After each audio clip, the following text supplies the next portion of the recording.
அனுமானம்னா என்ன அப்படின்னா அனுமதிகரணம் அனுமானம் அப்படின்னு சொன்னான். அனுமானம்னா வியாப்தி ஞானம் அப்படின்னு சொன்னான். இப்போ அனுமதினா என்ன அப்படின்னு கேட்டால் பராமர்சஜன்யம் ஞானம் எல்லாம் நம்ம பார்த்தோம். பராமர்சத்துலேருந்து ஏற்படக்கூடிய ஞானத்துக்கு அனுமதிகின்னு பேர். பராமர்சம்னா என்னன்னா வியாப்தியோட கூடியனதான பக்ஷதர்மதா ஞானம் அப்படின்னு சொன்னான். இப்போ வியாப்திகின்னா என்ன அப்படின்னா எங்கெங்கெல்லாம் புகை இருக்கோ அங்கங்கெல்லாம் நெருப்பு இருக்கும். எப்படின்னா மடப்புலியில் இருக்கிற மாதிரின்னு சொல்லி வியாப்தி வந்தது. அப்போது அதுலேருந்து பக்ஷதர்மதா ஞானம் வருது. ஆக இந்த இந்த இப்படிப்பட்ட அனுமானம் அப்படிங்கிறது ரெண்டு விதம். சுவார்த்தானுமானம் பரார்த்தானுமானம்னு ரெண்டு விதமா அப்படின்னு சொன்னான். சுவார்த்தானுமானம்னா என்ன அப்படின்னா தானே பார்த்து எங்கெங்கெல்லாம் புகை இருக்கவங்கெல்லாம் நெருப்பு இருக்குங்கிறத மடப்பிள்ளையில் பார்க்குறான் அடிக்கடி. அப்புறமா ஒரு இடத்துக்கு போகிறான், அங்கே இடத்துல புகையிறத பார்த்தோன்னே முன்னாடி பார்த்த அது நினப்பு வருது. எங்கெங்கெல்லாம் புகை இருக்கும் நெருப்பு இருக்கும் நம்ம பார்த்தோமேன்னு தெரிஞ்சுட்டு இந்த மலையானது நெருப்பை உடையதுன்னு வர்றது தானே தெரிஞ்சுக்கிறதுக்கு சுவார்த்தானுமானம்னு பேருன்னு பார்த்தோம். பரார்த்தானுமானம்னா நான் தெரிஞ்சுட்டத இன்னொருத்தட்ட சொல்கிறதுக்கு. இந்த மலை நெருப்பை உடையது அப்படின்னு ஒருத்தன்ட்ட சொல்லணும்னா அவன் எப்படின்னு கேட்டான்னா அதுக்கு ஒரு காரணம் ஹேத்து சொல்லணும். எப்படின்னு திரும்பி கேட்டான்னா அதுக்கு ஒரு உதாரணம் சொல்லணும். அதனால எப்படின்னு சொல்லி பிரதிஜா ஹேத்து உதாரணம் உபநயம் நிகமனம் சொல்லக்கூடியதான 5 அவயவங்களுக்கு நியாயம்னு பேர். இந்த நியாய அவயவங்களினாலே ஒருத்தருக்கு தெரிவிக்கிறது பரார்த்தானுமானம்னு பேருங்கிறத பார்த்தோம் இல்லையா? இதில் எல்லா இடத்துலையும் பார்த்தானுமிச்சியாக இருக்கட்டும் பரார்த்தம் எல்லாத்துலையும் லிங்க பராமர்சம் தான் கரணம், லிங்க பராமர்சம் தான் அனுமானம்னு சொல்லி முடித்தான். லிங்கம்னா என்ன அப்படின்னு கேள்வி கேட்குறான். லிங்கம்னா என்ன அப்படின்னா ஹேத்துன்னு பொதுவாக அர்த்தம். அந்த லிங்கம் 3 விதம். என்னென்ன லிங்கம் 3 விதம் என்னென்ன? அன்பே வெதிரேகி கேவல வெதிரேகின்னு 3 விதமாக சொன்னோம். அன்பே வெதிரேகின்னா என்ன, கேவலான்பின்னா என்ன, கேவல வெதிரேகின்னா என்ன அப்படின்னு கேட்டால் அன்பே வெதிரேகின்னா இந்த இடத்துல அன்பே வியாப்தியும் இருக்குது வெதிரேக வியாப்தியும் இருக்கோ அது அன்பே வெதிரேகின்னு பேர். அன்பே வியாப்தின்னா என்ன? எங்கெங்கெல்லாம் காரணம் இருக்கோ அங்கங்கெல்லாம் காரியம் இருக்குங்கிறது அன்பே வியாப்தி. எங்கெங்கெல்லாம் காரியம் இல்லையோ அங்கங்கெல்லாம் காரணம் இருக்காதுங்கிறது வெதிரேக வியாப்தி. இது ரெண்டுத்தையும் சொன்னோம். அதுக்கப்புறம் கேவல அன்பைன்னா அன்பே வியாப்தி மட்டும் இருந்ததுன்னா வேலை வெதிரினா வெதிரேக வியாப்தின்னு சொன்னான். இப்போ இந்த இடத்துல பக்ஷம் சபக்ஷம் விபக்ஷம் ஒன்று சொன்னான். ஒரு நிமிஷம். இப்போ இந்த இடத்துல அன்பே வியாப்தின்னு என்ன கேக்குறதா? Hello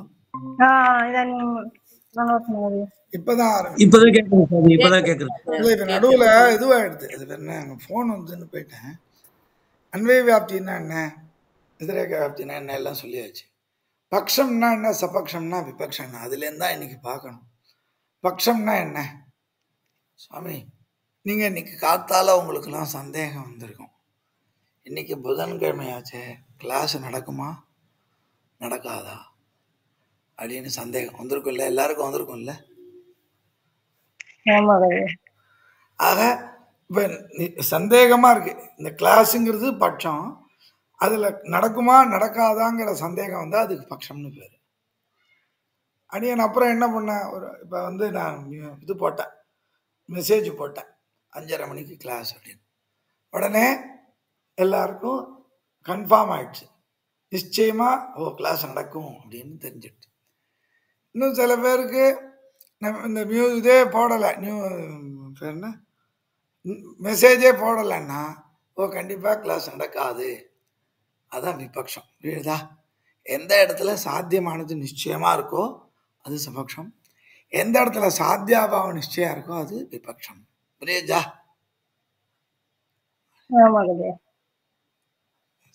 Gopalan sir, Gopalan Vaidyanathan sir கரெக்டா? நமஸ்காரம். இல்ல புரியுதா? கரெக்டா இருக்கா? கரெக்டா புரியுது. இப்போ இதெல்லாம் என்ன சுவாமின்னா, இப்ப பாருங்க 4 விஷயம் யாராவது எழுதிக்கிறதா இருந்தா எழுதிக்கலாம். வியாப்தி, பக்ஷதர்மதா, பராமர்சம், அனுமதி, இது எல்லாம் என்ன அனுமானம், இதெல்லாம் என்னன்னா சத்தேதுகுன்னு பேர், நல்ல கேத்துக்கள். அசத்தேதுன்னு அப்படின்னு ரெண்டு, அதுதான் ஹேத்வாபாசகா அப்படின்னு சொல்லி. இப்போ நல்ல விஷயம் ஞாபகம் வரும், நம்ம தெரிஞ்சுட்டே இருக்கும்போது அதுக்கு எதிராக இருக்கக்கூடியதான கெட்ட விஷயங்களும் ஞாபகம் வருமோன்னு. அதனால அவர் என்ன பண்றாருன்னா, நல்லதுக்கு சொல்லிகிட்டே இருக்கும்போது அந்த கெட்ட விஷயங்களுடைய அசத்தேதுன்றது ஞாபகம் வந்தது, உடனே அதையும் சொல்றார். அப்போ ஹேத்வாபாசகான்னு பேர். ஹேத்து மாதிரி இருக்கும், ஆனா அது ஹேத்து கிடையாது, அதுக்கு ஹேத்வாபாசம்னு பேர். என்ன புரிஞ்சுதா? ஹேத்வாபாசகா, ஹேத்வாபாசகா, ஹேது மாதிரி தோணும். ஹேதுவத்து ஆபாசந்தே அப்படின்னு அதுக்கு வந்து டெஃபினட் பிரிச்சு சொல்றா விக்கிரக வாக்கியம். ஹேது மாதிரி இருக்கும், ஆனா ஹேத்வாபாசா. புரியுறதா கோபாலம் சார்?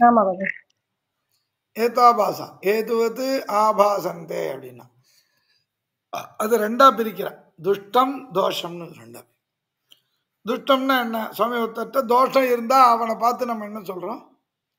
துஷ்டன்னு சொல்றோம் இல்லையா? தோஷத்தை உடையது துஷ்டம்.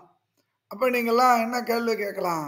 சந்திரா மேடம் என்ன கேட்பாங்க, தோஷம் எது அப்படின்னு கேட்டா, விபிச்சாரம், விரோதா, சத்பிரதிபட்சா, அசித்தி, பாதகன் 5, ஹேத்வாபாசம் 5. இந்த தோஷங்கள் 5. இந்த தோஷத்தை உடையது சவிபிச்சாரம். தோஷத்தை விபிச்சாரத்தோட இருக்கிறதுக்கு சவிபிச்சாரம்னு பேரு. விரோதத்தோட இருக்கிறது விருத்தம். சத்பிரதிபட்சத்தோட இருக்கிறது சத்பிரதிபட்சிதம்.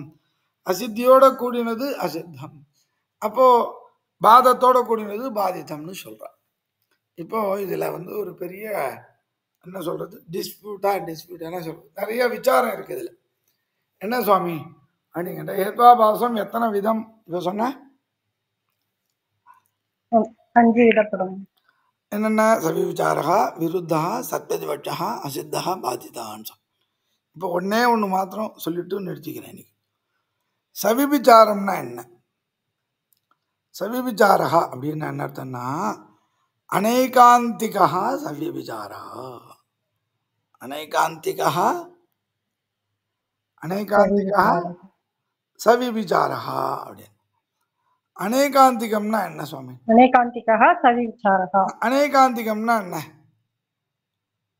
ஏகாந்திகம் அநேகாந்திகம் அப்படின்னு சொல்லி சொன்னான். அப்படின்னா என்ன அப்படின்னா, அதை 3 விதமா பிரிக்கிறான். நியாயசாஸ்திரத்துல அநேகாந்திகம்ங்கிறத 3ஆ சொல்றா சுவாமி. அது எத்தனை விதம்? சாதாரண, அசாதாரண, அனுபசம்ஹாரி அப்படின்னு. என்ன சாதாரண? நான் அப்புறமா ஒரு இது மாதிரி போட்டு அந்த குரூப்ல போடுறேன். சாதாரண, அசாதாரண, அனுபசம்ஹாரி. அதாவது இந்த ஹேத்வாபாசம்னா என்ன? அது முதல்ல ஹேது மாதிரி இருக்கிறதுக்கு ஹேத்வாபாசம்னு பேரு. அது ஹேத்வாபாசம் துஷ்டம்னு அர்த்தம். அப்போ இப்போ எனக்கு நான் வந்து சுவாமி, நான் இப்போ வந்து இந்த மலை நெருப்பை உடையது அப்படின்னு நான் சொன்னேன்னா, இல்லை இந்த மடு நெருப்பை உடையதுன்னு நான் சொன்னேன்னா, அது இந்த மடுவானது நெருப்பு இல்லாததுன்னு நான் எதிர்த்தா சொன்னேன்னா அதுக்கு தான் ஹேத்வாபாசம்னு பேர். புரியுதா? புரியல? புரியுற மாதிரி இருக்கா? நான் புரியல இல்லையா? புரியல மகோதயா. அதாவது இந்த மலை நெருப்பை உடையதுன்னு நான் சொல்றேன்னு வச்சுக்கோங்க. நீங்க என்ன பண்றீங்க? இந்த மலை நெருப்பை உடையது இல்லை அப்படின்னு சொன்னீங்கன்னா, நான் சொன்னதுக்கு எதிராக சொல்றேங்க இல்லையா? நீங்க ஒரு ஹேதுவை கொண்டு சொல்றீங்க, நான் ஒரு காரணத்தை கொண்டு சொல்றேன், நீங்க ஒரு காரணத்தை சொன்ன. அப்ப அந்த ஹேத்துன்றது தோஷத்தை சொல்லு, துஷ்டம் அப்படின்னு சொல்றேன். இப்போ உதாரணத்துக்கு ஹேது தான், இங்க ஹேதுவை கொண்டு தான் தோஷத்தை சொல்றான். இந்த 5 ஹேத்வாபாசம் ஹேத்வாபாசகான்னு பேர். புரிஞ்சுதா? இப்ப நான் வந்து சொல்றேன் பாருங்க லட்சணம். இது ஹேத்வாபாசத்துல முதல்ல இது சவிபிச்சாரா. அந்த சவிபிச்சாரங்கிறது எத்தனை வகைப்படும்? 3 வகைப்படும்.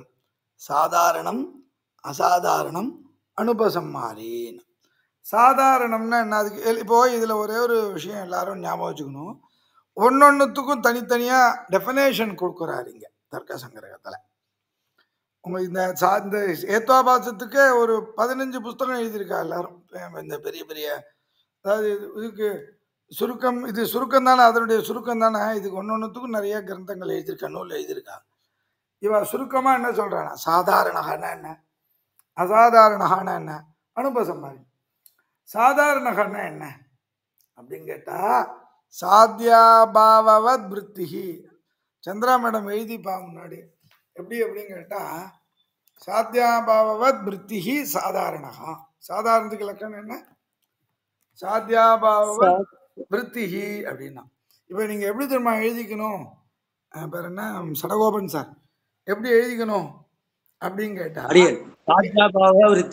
இல்ல எப்படி எழுதிக்கணுங்கிறத சொல்றேன். ஸ்டெப் பை ஸ்டெப்பா எழுதிக்கணும். எழுதிட்டாதான் இது கொஞ்சம் புரியுற மாதிரி இருக்கும். ஆனா புரியாது, கொஞ்சம் எழுதிக்கணும். எப்படி எழுதிக்கணும்னா, முதல்ல சாத்தியம்னு எழுதிக்கணும், அப்புறம் சாத்தியாபாவான்னு எழுதிக்கணும், அப்புறம் சாத்தியாபாவத்துன்னு எழுதிக்கணும், அப்புறம் தத்விருத்தின்னு எழுதிக்கணும். 4 ஸ்டெப்ஸ். புரிஞ்சுதா?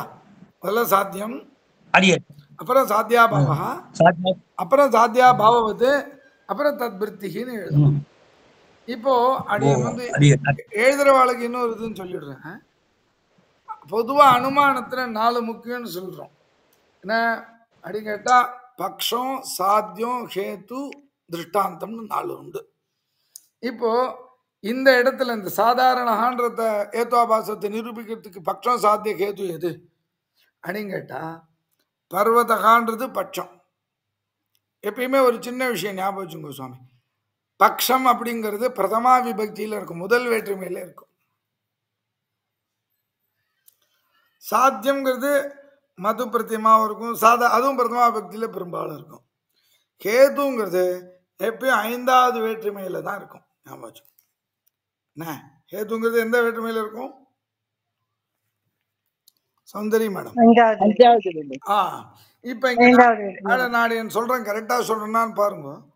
பர்வதா அப்படிங்கிறது முதல் வேற்றுமையில தானே இருக்கு. வன்னிமான் அப்படிங்கிறது வன்னிமான், வன்னிகி.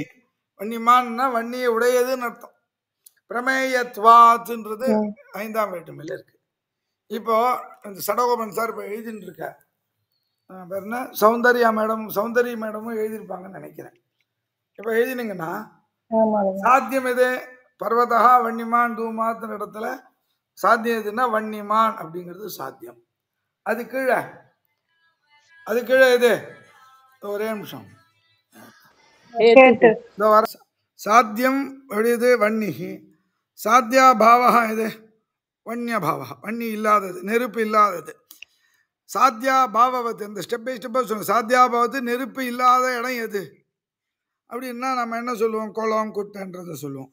அது வந்து கண்ணுக்கு தெரியறதா தெரியலையா நீங்க? தெரியுது. ஹேது, நீங்க சொன்ன ஹேது பிரமேயத்துவம் அப்படிங்கிற ஹேது எங்க வந்துடுத்த, நெருப்பு இல்லாத இடமா இருக்கக்கூடியதான குளம், குட்டையில வந்துடுத்தா இல்லையா? அது கண்ணுக்கு தெரியறதோ இல்லை, நெருப்பு இல்லை, இந்த குளம் நெருப்பு, இந்த குளத்தில் நெருப்புங்கிற ஞானம் வருதோ. இதுதான் சாதாரண லட்சணம். புரிஞ்சுதா? மாதிரி இருக்கு மகோதயா. திரும்பி நான் இதெல்லாம் விட மாட்டேன், திரும்பி சொல்றேன், கவலைப்படாதீங்க. சாத்தியம் எது, சாத்தியம் எது சொல்லுங்க, யாராவது சொல்லுங்க. சாத்தியம் வன்னிமான், சாத்தியம் வன்னிமான், சாத்தியவத்து வன்னிமத்து, சாத்தியாபாவா வன்னி அபாவா, வன்னி இல்லாதது எது அப்படின்னா வன்னி அபாவத்து எது, குளம், குட்டைங்கிறது இல்லையா? அது கண்ணுக்கு தெரியறதா இல்லையா? அப்போ பிரமேயத்துவம்னா கண்ணுக்கு தெரியறது, கண்ணுக்கு நமக்கு அறிவுக்கு புலப்படுறதுங்கிறதுனால, அதுக்கு அறிவுக்கு புலப்படுறதுங்கிற காரணத்தை கொண்டு நெருப்பு இல்லாதது இதுங்கிறத நம்ம சாதிக்கிறோமோ இல்ல. இதுதான் சமீபம், இதுதான் சாதாரணான்னு பேர். இந்த ஹேது தோஷத்தை உடையது, இந்த ஹேதுல தோஷம் இருக்கு, அதனால அது சாதாரணான பேர். புரிஞ்சுதா? புரியுற மாதிரி இருக்கு, ஆனா புரியல. புரியுற மாதிரி இருக்கு, ஆனா இதான் தோஷம், தோஷத்தை உடையது. இந்த இப்போ இது எப்படி, இங்கதான் ஒரு டேபிள் மாதிரி போடணும் அடியன். இப்போ என்னன்னா, சந்திரா மேடம் எழுதியிருப்பான்னு நினைக்கிறேன், இல்ல சௌதர்யா மேடமும் சடகோபன் சார் எழுதியிருப்பான்னு நினைக்கிறேன். என்னன்னா, எழுதியிருக்கேன் மகோதயா. அதாவது வியாப்தி, பக்ஷ தர்மதா, பராமர்சம், அனுமதி, இந்த 4த்தையும் ஒரு பக்கம் அனுமதி. இது 4த்தையும் ஒரு பக்கம் எழுதிக்கணும். இது வந்து இந்த 4க்கும் சத்தேது, இந்த 4த்தையும் இந்த வரக்கூடிய இந்த 5 கேத்வாபாசமும் எதிர்த்தட்டானது. எதை எப்படி நேரடியா தாக்குறது, மறைமுகமா தாக்குறதுன்னு சொல்லுவா இல்லையா தமிழ்ல நம்ம. இந்த ஞானம் வந்தா, இந்த அறிவு வந்தா அது வராது. அப்ப இந்த ஞானத்தை குறிச்சு அது எதிர்த்தட்டானது அப்படிங்கிறது தான் கேத்வாபாசம். இப்போ நான் இன்னொரு உதாரணம் புரியுற மாதிரி சொல்றது முயற்சி பண்றேன். சடகோபன் சார் நல்லவர், என்ன சொல்லட்டுமா? சடகோபன் சார் நல்லவர். ஏன் அப்படின்னு கேட்டா கரெக்டா வரதுனால, கிளாஸுக்கு வரதுனால. அப்படி உடனே நாங்க இன்னொருத்தர் என்ன சொல்றேன்னா, சடகோபன் சார் நல்லவர் இல்லை. ஏன் அப்படின்னு கேட்டா சில சமயம் வரமாட்டார். ஆக நான் வந்து வராருன்னு சொல்றதுக்கு ஒரு காரணம் சொன்னேன், அவர் வரமாட்டார்னு சொல்றதுக்கு, வரமாட்டார்ன்றதுக்கு இன்னொரு காரணம் சொன்னோம் இல்லையா?